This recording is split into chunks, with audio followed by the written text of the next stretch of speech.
This is a field hospital. It's not typical of the chaos outside these walls. This is actually normally a soccer stadium, but now it's a field hospital. It's being run by the Red Cross, run by the Germans and the Finnish. It's very tidy, it's very clean, it's very organised. You can see behind me that they've been putting a lot of effort into drainage works because the rainy season is supposed to be coming here really any day now. So there's a lot of concern about that. But this field hospital has been performing some really important work for the community here. People are lining up outside the gates to come in each morning. With me is a nurse, Ruth Jebb. She's from Brisbane, and she's been here with a number of Australians working. Ruth, tell me the sorts of things that you've been doing. I'm working as one of the nurses, as one of the many nurses actually here in the hospital, and I've been located in the intensive care unit, specifically looking after the sickest patients really in the hospital. And what sort of things are you seeing? There's a variety of presentations. There's no one common theme, but there's everything from cases of quite severe pneumonia to pregnancy complications and postpartum complications like preeclampsia, and a lot of trauma as well. We're still seeing car accidents and injuries from the earthquake as well. Well, I wanted to ask you about that because it's been 2 months now since the earthquake, and I guess there would be an expectation that maybe the emergency phase of the relief effort would be just about over. What's your sense?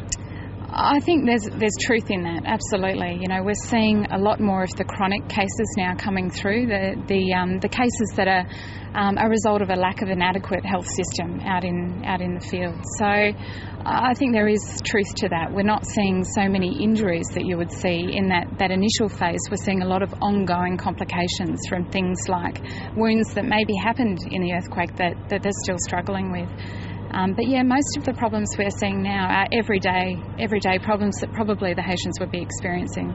But that raises another question as well, and that is what happens when the field hospital's not here anymore? If these are health issues that people are lining up outside to come in and get your expertise and the other doctors and nurses here, what happens when you're not here anymore? Absolutely, and I mean that's a question that we're asking ourselves at the moment, and we're looking for strategies to actually help the Haitian people beyond this field hospital as well.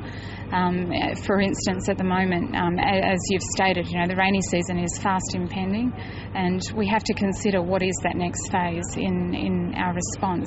And certainly there's no doubt that everyone knows that there will be ongoing assistance required, and I think the Red Cross is more than willing to provide that assistance. They will be led, though, by the Haitian Red Cross. The Haitian Red Cross are the lead agency, really, in this situation. They know what their priorities are, and we're here to support them in their activities and to help them with their needs. Thanks very much for talking to us. No worries. The situation here, as you've heard, is that the rainy season is coming. Now, you talk to the locals.